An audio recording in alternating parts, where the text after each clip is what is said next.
कौरवों में पांडवों में महाभारत हुआ, पांडवों की विजय हुई। बाद में पांडवों ने अपना विजय अस्त्र छोड़ा। विजय अस्त्र का मतलब होता है एक घोड़ा छोड़ा जाता है, उसके पीछे कुछ सेना छोड़ी जाती है, उसके गले में चिट्ठी बांध दी जाती है कि इस अस्त्र को जो रोके वो सेना से लड़ाई करे, और नहीं लड़ेगा तो ये माना जाएगा कि यहाँ का राजा जो है वो इसके काबिल नहीं है, जिसका घोड़ा है उससे वो हार चुका। दो बात। तो अस्त्र चारों ओर घूम आया, लौट करके पांडवों ने ये सोच लिया कि मैं विजयी हो गया। फिर उन्होंने एक यज्ञ किया, महायज्ञ। यज्ञ में उन्होंने बहुत बड़ा भंडारा किया और यज्ञ किया, हवन यज्ञ किया बहुत बड़ा। भंडारे में भोजन की व्यवस्था की। उन्होंने पूरे राज्य में निमंत्रण कर दिया कि सबका निमंत्रण है, व्यवस्था कर दी। इतने गांव के लोग जो है फलाने दिन आएंगे, वो भंडारा तैयार करेंगे और खिलाएंगे। इतने गांव के आदमी उस दिन करेंगे, ऐसे भंडारा चलने लगा। धर्मराज ने पूछा कि माधव मुकुंद, भगवान कृष्ण का नाम एक माधव मुकुंद भी था। उन्होंने कहा माधव मुकुंद, आप हमें ये बता दें कि जब यज्ञ पूरा होगा तो हम कैसे जान पाएंगे कि यज्ञ पूरा हुआ। तो उन्होंने कहा देखो, यज्ञ पूरा जब होगा तो आकाश में घंटा बजेगा, उसकी आवाज सुनाई दी और 3 बार आवाज हुई। तो पांडव लोग समझ गए कि चलो हम यज्ञ कर रहे, घंटा बजेगा। अब यज्ञ चलते चलते 7 दिन हो गए, घंटा नहीं बजा। और उसमें नित्य प्रति भगवान कृष्ण, जो भगवान विष्णु के अवतार थे, वे भी उसके व्यवस्थापक थे और भोजन भी करते थे, लेकिन घंटा उनके खाने से नहीं बजा। विचार करो भाई, जो भगवान थे, तीनों लोगों के स्वामी थे, फिर भी घंटा नहीं बजा। इसका मतलब क्या है? भगवान से भी बड़े जो है संत होते हैं। बोल मेरे शिव महाराज की जय। संतों की शरण में राम गए, कृष्ण गए, बड़े बड़े महापुरुष, बड़े बड़े भगवान जो है संतों की और सदगुरुओं की शरण में गए, इसलिए गए। तो प्रेमी भक्तों, 7 दिन के बाद पांडवों ने कहा कि कृष्ण ये बताओ, घंटा नहीं बजा, आपने कहा घंटा बजेगा। तो उन्होंने कहा तुम्हारे राज्य में कोई ऐसा महात्मा तो नहीं रह गया है जिसका तुमने निमंत्रण न किया हो। तो 5 पांडव बैठे हुए थे, उन्होंने कहा ऐसा तो हमारी समस्या तो कोई महात्मा नहीं रहा। तो धर्मराज ने कहा कि ये बताओ, एक सुपच सुदर्शन नाम का एक महात्मा हमारे राज्य में है, उसका निमंत्रण तुमने किया कि नहीं किया? और वो तो आया नहीं। तो अर्जुन ने, भीम ने, नकुल ने, सहदेव ने कहा हाँ, उसका निमंत्रण नहीं किया। लेकिन उसका क्यों नहीं निमंत्रण किया? कि महात्मा का गांधी महात्मा है, तो भंगी जाते तुमने, इसलिए तुमने न्योता नहीं किया कि हाँ, इसलिए इन्होंने कहा उसका निमंत्रण करो। इसीलिए यज्ञ की पूर्णता रुकी हुई है। 5 पांडव जो है सेना लेकर के रथ में बैठ करके वहां गए। सुपच सुदर्शन अपनी कुटिया के बाहर बैठे हुए थे, उन्होंने हाथ जोड़ करके ऐसे ही प्रणाम किया और ये कहा कि आपका निमंत्रण है, हमारे यहां भूलवश आपका निमंत्रण नहीं कर पाए, तो आप चलिए। तो उन्होंने कहा मैं उसके यहां खाने जाता हूं जो 1 से 1 महायज्ञ कर देता है। भीम ने कही भैया क्यों भंगे लगे, ये बताओ, हर को तो एक ही यज्ञ पूर्ण ना हो पाओ, और ये 100 पाठ लगे। तो इन्हीं उनके दिमाग में अहंकार भी था, किसका, कि मैं राजा हूं और मैंने दिग्विजय प्राप्त की है महाभारत में और मेरे समान कोई नहीं है। और ये तो अंगी महात्मा है, नीच जात का। हिंदुओं में सबसे नीच जात जो है वो महतर को बताते हैं। प्रेमी भक्तों, देखो उठा बैठ करो।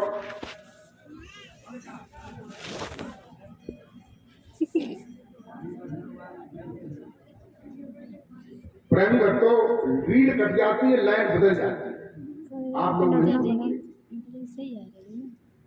तो भीम ने कहा कि भैया कि तुम अगर कहो तुझे भंगीला को खुद बुझा है, अरे तो बैठा ली जोराबारी चले गए। महात्मा प्रकाशदर्शी थे, संत थे, वो समझ गए। उन्होंने कहा भैया तुम नहीं मानते हो तो हम धुरिया ले आए, कुटिया में से झोली ले आए, हमारा कमंडल उठा लो तुम। तो भीमसेन ने क्या कमंडल का छुनिया गुड़िया दिखाई दी।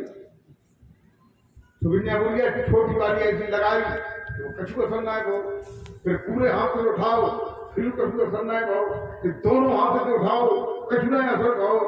10,000 हाथियों का बल था भीम। भीम जो है महात्मा राय देखने लगे, जगह महात्मा महात्मा है कि यहाँ में कमंडल को धरती में गाड़ है, कोई ना जगह जो बनाए गए। चलो चले गए। द्रौपदी ने पूछा कि संत जी को लेके नहीं आए, जगह भी आए ही ना, जगह अच्छा मैं जाता। तो द्रौपदी गई, वो सेना लेके नहीं गई, रथ में बैठ के गई। एक महारानी थी, एक थाल में 5 बातियों वाला दीपक, कुछ फल, कुछ पत्र, कुछ फूल, कुछ मुद्राएं सोने की लेकर के जाती हैं। दूर रथ जो है खड़ा करके वहीं से दीपक जला करके थाल लेकर के चलती है और चल करके उनकी आरती करती हैं। और आरती करने के बाद जो है दंड प्रणाम करती हैं। दंड प्रणाम करने के बाद कहती हैं भगवान सेवकों पर गलती हो गई है, हम आपका निमंत्रण करने आए हैं, आप हमारे यहाँ चले। तो उन्होंने जो है वही बात फिर कह दी, जगही कि हम उसके यहाँ जाते हैं जो एक से एक महायज्ञ कर लेता है, उसके यहाँ जाते हैं। तो द्रौपदी क्या कहती है, जगही भगवान आप मेरे हृदय में झांक करके देख लें, आप मेरे हृदय में झांक के देख लें, मेरे अंदर कितना अहंकार है, कितनी अविद्या है, कितनी माया है, और मैं कितने कदम ढाल लेकर के चल के आई हूं। कहते हैं कि सत्य मिलन को चाहिए तज माया अभिमान, और ज्यों ज्यों पग आगे धरे कोटिन की समान। आप तो एक से एक यदि भी कहते हैं, मैं कितने कदम चल के आई हूं। उन्होंने कहा बेटी अवश्य तेरे साथ है। महाराज की जय। महात्मा जी आ गए, अच्छा उन्हें आसन दिया, 56 प्रकार के भोजन लाए, उनके सामने रखे गए।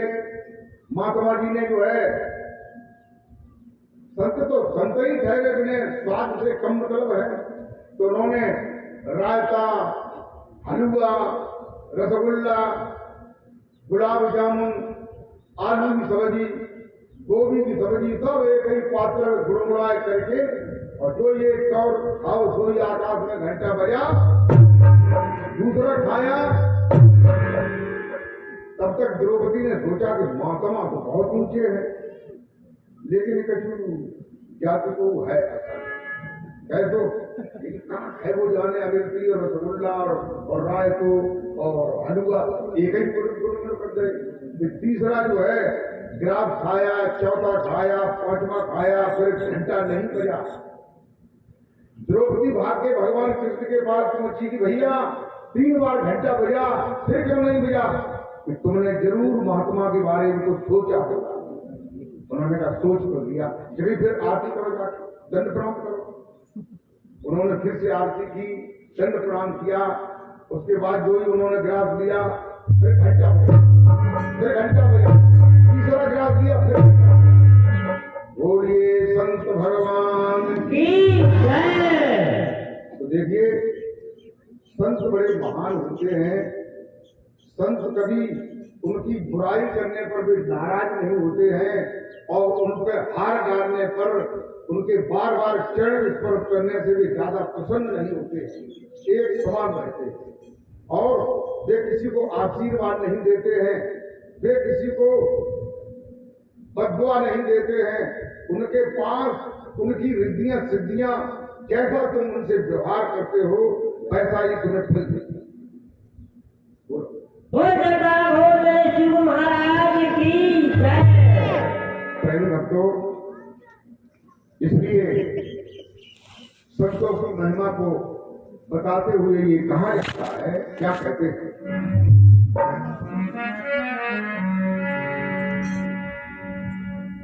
कि दरस बरसा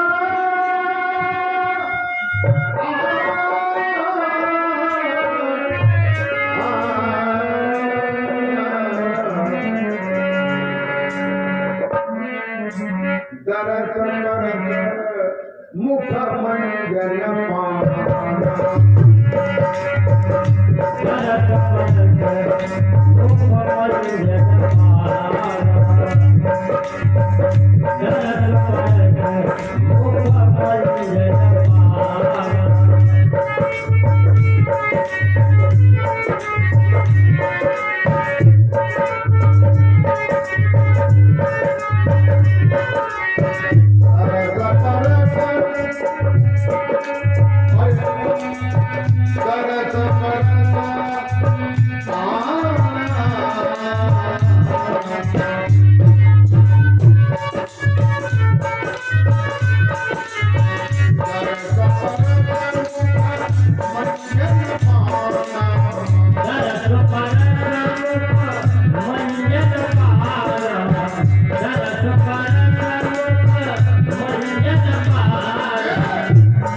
मेरे भगवत प्रेमियों, कहते हैं कि दरस परस मुख मंजन पाना। कहते हैं संतों का दर्शन करना कैसे, भाव के सहित, कोई गलत विचार न आ जाए तो तुमको कई भक्तियों का फल मिलेगा। और जो तुमने सोची कि महात्मा तो है लेकिन दाढ़ी दिखाए, टुकड़ मुंडा नहीं कराए, लाल कपड़ा नहीं पहने, तो ठीक बात है। संत तो तरह तरह के भेष में होते हैं। कोई कोई संत तो ऐसे होते भेष भी टाइम को पहचानना है लोगों का। देखो कहते हैं संतों का दरस माने दर्शन करना, देखना, परस माने चरण स्पर्श करना, मुख मंजन पाना माने उनकी मुख की वाणी सुनना। कहते हैं पाप कहे वेद पुराण। इन तीन बातों से वेद पुराण कहते हैं कि तुम्हारे जो पाप हैं वो धीरे धीरे कट जाएंगे। बोले शिव महाराज की जय। अगर भाव सहित दर्शन करोगे तो, और तुम अपने खराब भाव करे हो ही तो अच्छे भाव रखो, बढ़िया बात है।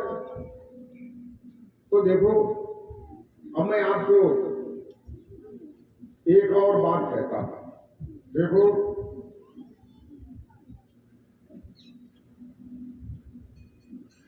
जिस समय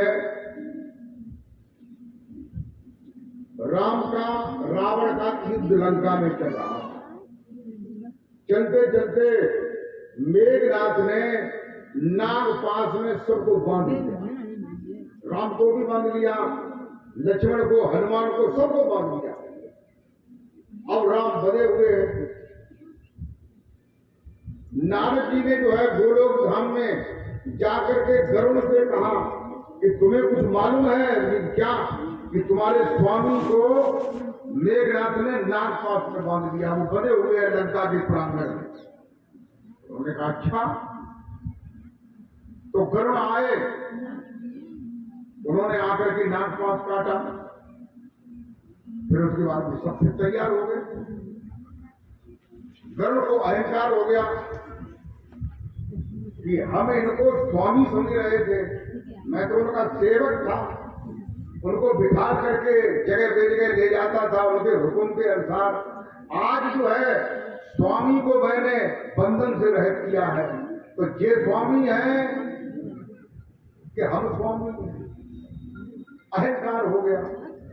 प्रेम भक्तों, अब वो जो है ब्रह्मा जी के पास गए, तो ब्रह्मा जी ने कहा कि इसके बारे में हम तो नहीं बता पाएंगे, शंकर जी के पास गया। शंकर जी जो है कहीं जा रहे थे, रास्ते में मिले, तो उन्होंने इस बात को बताया। तो उन्होंने कहा कि देखो गरुड़, आप जो है काकभूषुंड जी के पास जाइए तो आपका भ्रम खत्म हो जाएगा। ये काकभूषुंड के पास गए तो वहां कैलाश पर्वत पर एक नीलांगर नाम की चोटी थी, जिसपे वटवृक्ष खड़ा हुआ था। उसकी दक्षिण वाली डाली पर काकभूषुंड जी विराजमान थे। वहां उनके एक योजन पहले चढ़ने के पहले एक सरोवर था। उस सरोवर में स्नान करने से, देखने से बहुत से भ्रम खत्म हो जाते थे। फिर वो वहां गए तो गरुड़ जो है वो पक्षियों का राजा होता है, और कौआ जो है पक्षियों में चंडाल होता है, सबसे नीच जात होती है। तो गरुड़ ने जाकर के काकभूषुंड को प्रणाम किया, तो आधा अहंकार तो पहले सरोवर पे खत्म हो गया था। फिर जो है कौआ को जब गरुड़ प्रणाम करेगा, पक्षियों का राजा, तो आधा अहंकार सब खत्म हो गया। फिर उसके बाद जो है काकभूषुंड जी ने पूछा कि आपका आगमन कैसे हुआ, तो उन्होंने बताया हम इसलिए आए थे, मुझे अहंकार हो गया है। लेकिन गरुड़ जी ने कहा कि अब वो मेरा अहंकार नाम मात्र के लिए रह गया है आपके आने के बाद। तो उन्होंने कहा ठीक है। फिर भी उन्होंने जो है एक प्रसंग सुनाया। क्या सुनाया? कहते हैं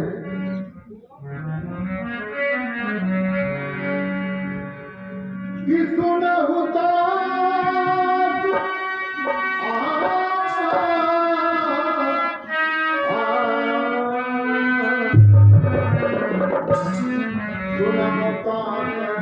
यह अगत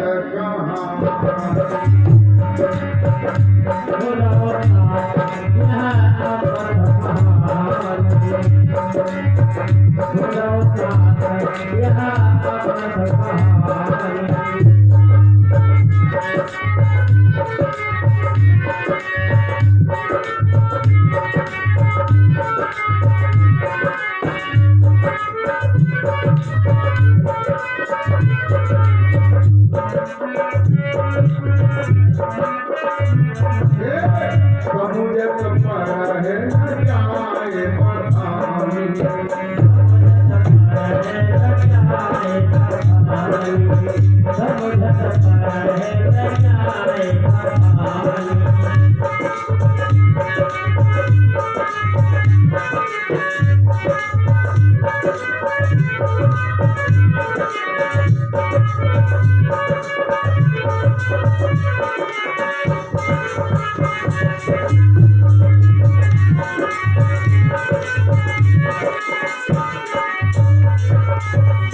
काक वसंत जी गरुड़ जी से कहते हैं कि हे काक, अब मैं तुम्हें बताता हूँ, अगर आप समझेंगे तो समझ में आएगा उसका कहाँ तक बखान किया जाए।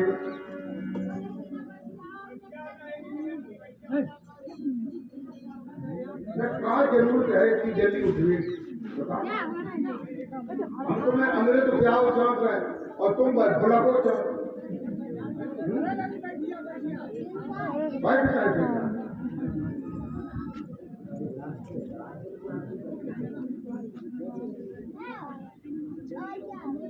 सब कहानी को आनंद जो है ये लोग विराट देवी जमीन पर निकालना निकल गया। चलो खैर कोई बात ना है, दूध में अगर लात मारते हो तो तुम्हें भी नुकसान है, दूध को नुकसान है। कहते हैं क्या कहते हैं कि ईश्वर अनंत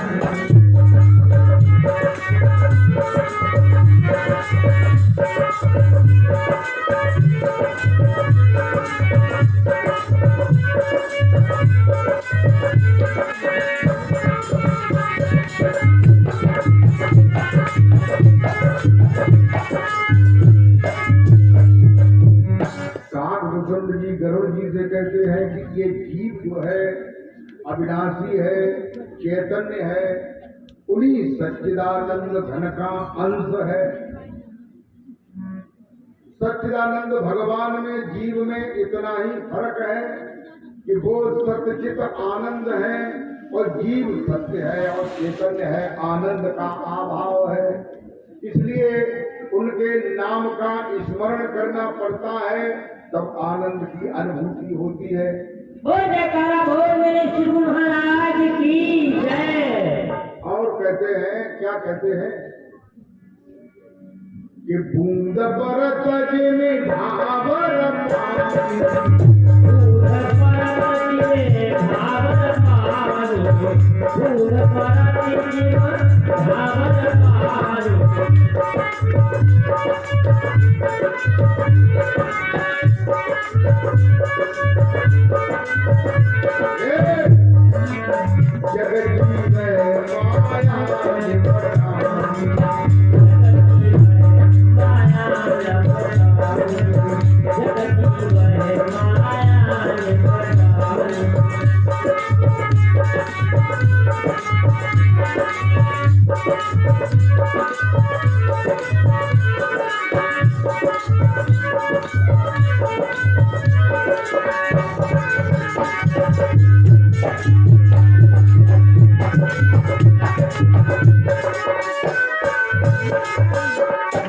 मेरे भगवत प्रेमियों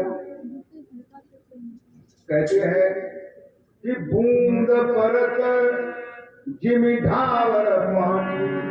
जब बूंद जो है पानी की बूंद आकाश से आती है तो स्वच्छ और निर्मल होती है, ऐसे ही जीव जो है जब सतलोक से आया तब निर्मल था, कोई विकार नहीं था। जग जीव माया लिपटानी, जैसे पानी की बूंद जमीन पर पड़ती है तो मिट्टी में मिलकर के ढलैली हो जाती है, गंदी हो जाती है, ऐसे ही जग जीव माया लिपटानी, संसार में जीव आता है और माया उसे लिपट जाती है। बोल जयकारा बोल मेरे शिव महाराज की जय। कहते हैं कि सोमाया बस भयो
मेरे भगवत बंधुओं कहते हैं कि सो माया बस भयो जो जीव सतलोक से आया था, निर्मल था, कोई विकार नहीं था, कोई संस्कार नहीं था, कोई कर्म नहीं किया था।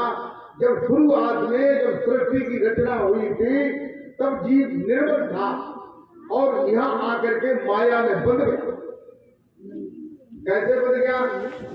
कहते बनो कीर मरकट की नाई। कीर माने तोता।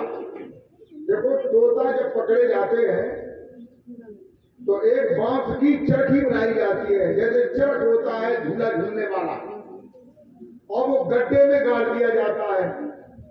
एक तरफ उसमें अमरूद लगा लटका बांध दिया जाता है और नीचे की तरफ भी अमरूद बांध दिया जाता है। तोता अमरूद को देख करके उस पर बैठता है तो वही वजन के कारण नीचे चला जाता है। तो नीचे चला जाता है तो नीचे देखता है जो उसे पानी में आकाश दिखाई दे रहा है, और ऊपर देखता है तो ऊपर भी आकाश दिखाई देता है। तो ये सोचता है कि अगर मैं उड़ के जाऊं तो कहाँ जाऊंगा, कहाँ बैठूंगा। इसलिए लकड़ी को ही पकड़े रहता है और पकड़ने वाला जाता है हाथ से उसको पकड़ करके अपने झोली में डाल लेता है। ऐसे तोता पकड़ा जाता है। बंदर कैसे पकड़ा जाता है? बंदो कीर मरकट की नाई। मरकट माने बंदर। तो बंदर के लिए लोहे की एक चुकरिया होती है, उसे लोग पुलुआ भी कहते हैं, छोटी सी चुकरिया। 2 भागों में होती है, उसे जोड़ करके बोल्ट लगा करके उसे जमीन में गाड़ देते हैं और उसमें चने डाल देते हैं और कुछ चने ऊपर बिखेर देते हैं। बंदर आता है, ऊपर के चने जो है खा लेता है, फिर जो है चुकरिया में देखता है और कहता है और उसमें हाथ डालता है और चने पकड़ करके मुट्ठी बांध लेता है। प्रेमी भक्तों, हाथ डालता है तो हाथ सीधा होता है, कम मोटा होता है, और चने पकड़ लेता है तो मुट्ठी से मोटा हो जाता है। फिर वो चुकरिया में से हाथ नहीं निकलता है, बड़ी कोशिश करता है। वो जानता है कि हमें किसी ने पकड़ लिया है। फिर पकड़ने वाला आता है, उसे ऊपर जाल डाल करके चुकरिया को खोल करके पकड़ लेता है। ऐसी प्रकार से ये जीव जो है संसार में बना हुआ है। कहते हैं, क्या कहते हैं कि जड़ चेतन है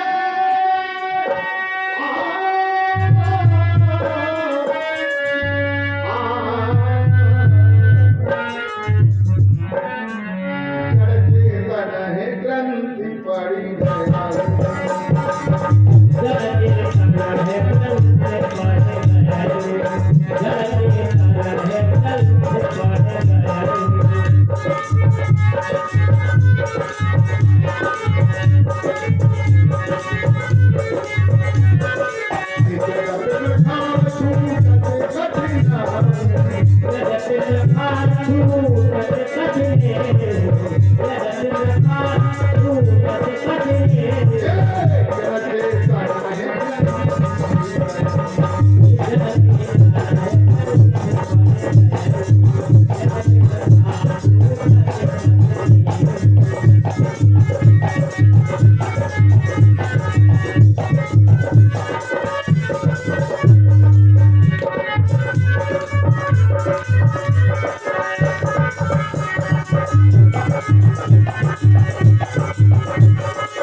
वो क्या है?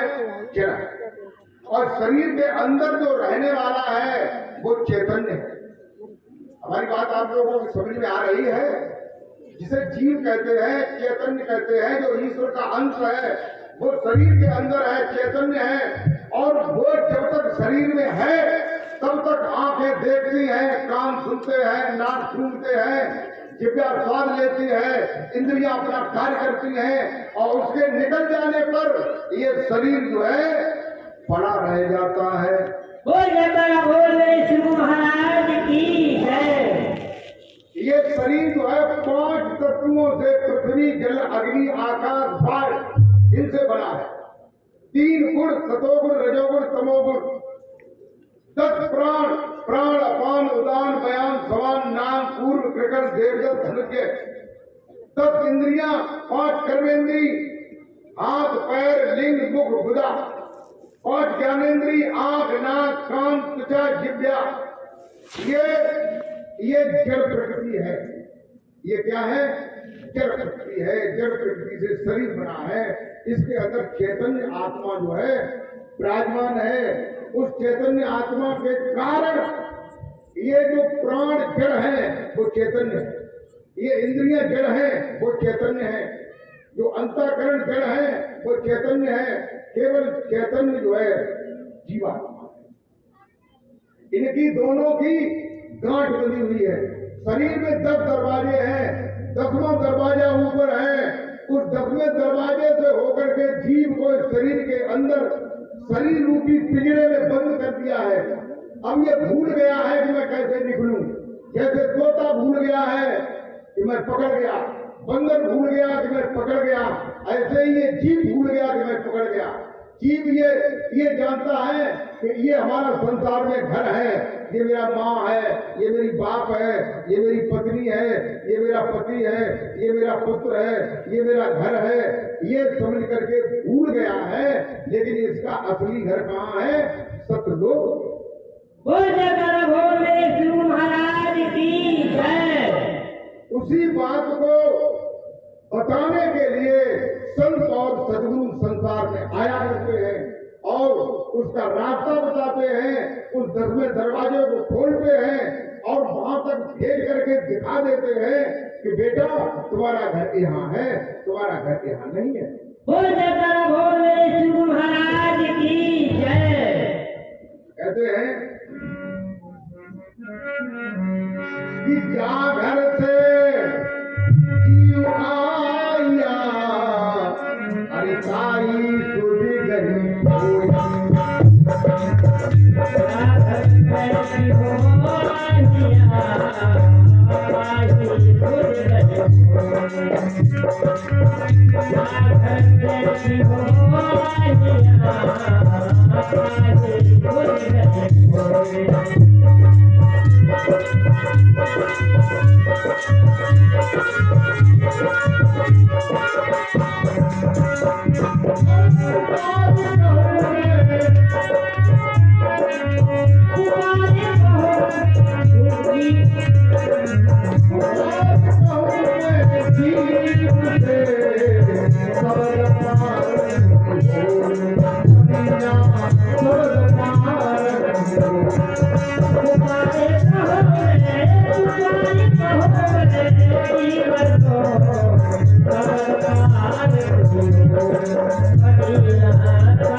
कहते कि क्या घर से जीव आया। कबीर बीजक में कहते हैं कि क्या घर से जीव आया ताई सुध गई खोए। ये जीव जिस घर से आया है उसकी सुध, उसकी याद भूल चुका है। पुकार कहूं मैं जीव से, कबीर कहते हैं कि मैं जीव से पुकार पुकार के चिल्ला चिल्ला के कहता हूं कि शब्द की परख करो, शब्द को पहचानो। जो शब्द सतलोक से आया है और सतलोक का इशारा कर रहा है, उस शब्द को पकड़ो तो तुम अपने घर पहुंच जाओगे। बोल जयकारा बोल मेरे श्री गुरु महाराज की जय। और ये जीव नहीं पकड़ रहा है, जड़ के जड़ रूपी पिंजरे में बंद है। कहते हैं, क्या कहते हैं?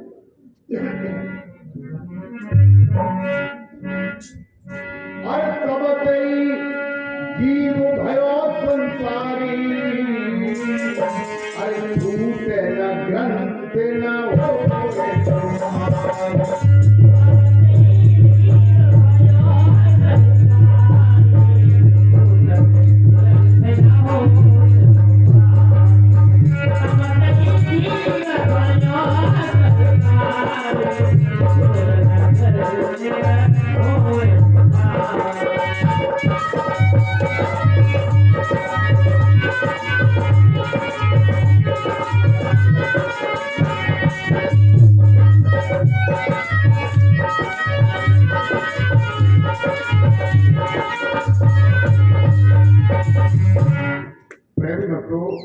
ये जीव जो है जब से अपने घर सतलोक से आया है, कोई नारी बन के बैठ गया है, कोई पुरुष बन के बैठ गया है, कोई पशु बन के बैठ गया है, कोई पक्षी, कोई कीट पतंग, नाना रूपों में ये जीव जो है वो शरीरों को धारण किया हुआ है और बना हुआ है।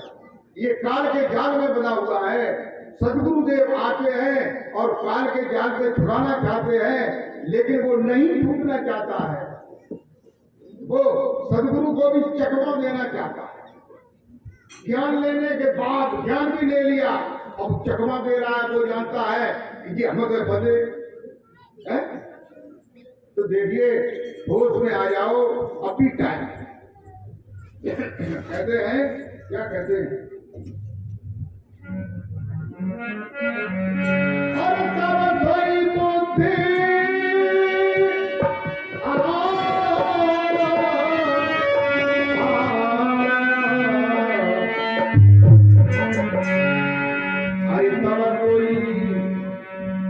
बुद्धि पाए वही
मेरे भगवत प्रेमियों, काठ वसुंध जी गरुड़ जी से कहते हैं कि जब संसार में सदगुरु आते हैं जीव की बंदिश को छुड़ाने के लिए, तब वो एक ऐसा रास्ता देते हैं जब बुद्धि जो है उजाले को पाती है, ज्ञान को पाती है और हृदय में बैठ करके ग्रंथि को, गांठ को, जड़ चेतन की गांठ को छुड़ा देती है।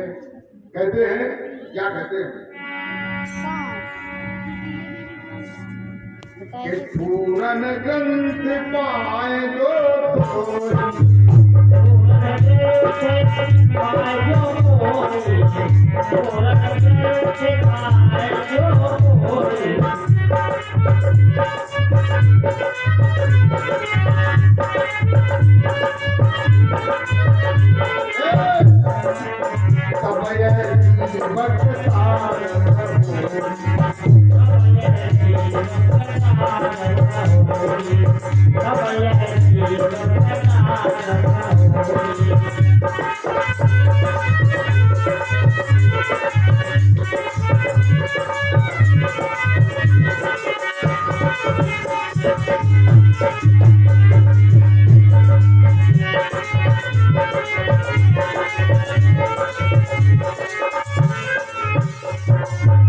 मेरे प्रेम भक्तों, कहते हैं जब सत्य सदरूप मिल जाते हैं, जब ग्रंथ छूट जाती है, तो ये जीव जो है कृतार्थ हो जाता है, मुक्त हो जाता है। बोलिए गोविंद भगवान की जय। और कहते हैं जब ये गांठ खुलने वाली होती है, तब काक जी कहते हैं करुण जी से क्या होता है।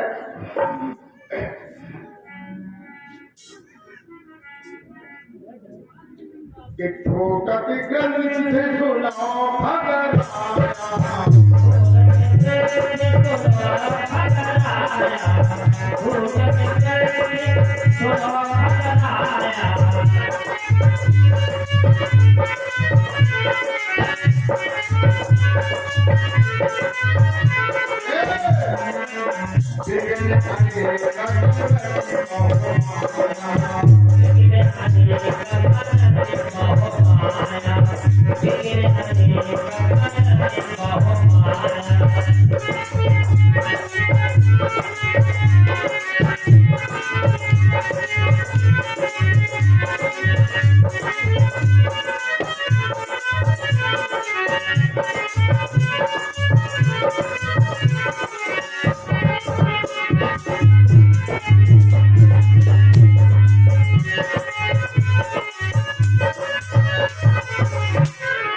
मेरे भगवत प्रेमियों, जब ये जड़ चेतन की गांठी खुलने वाली होती है, तब क्या होता है, माया तरह तरह के विघ्न करती है। दिमाग में कोई ऐसा विचार हो जाता है कि वो वहां से उठा ले जाता है, दिमाग बदल जाता है। प्रेमी भक्तों, माया जो है वो तरह तरह के विघ्न करती है।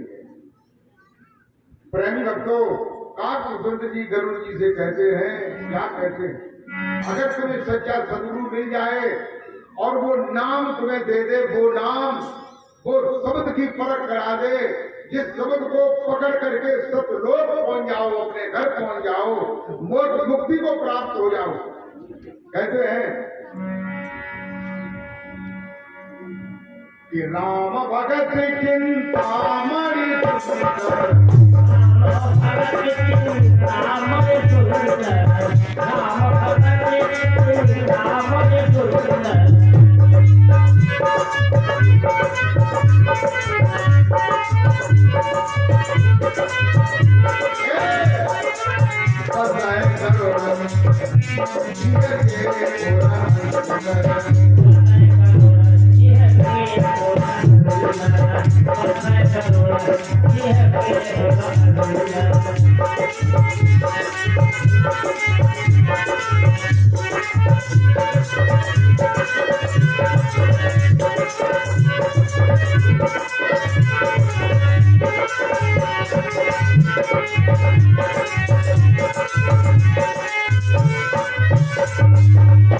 मेरे भगवत बंधुओं, कहते हैं कि जो भगवान का नाम है, जो परमेश्वर का नाम है, जो तुम्हारे हृदय में निवास करता है। काक वसंत जी गरुड़ जी से कहते हैं कि राम भगत चिंतामणि सुंदर।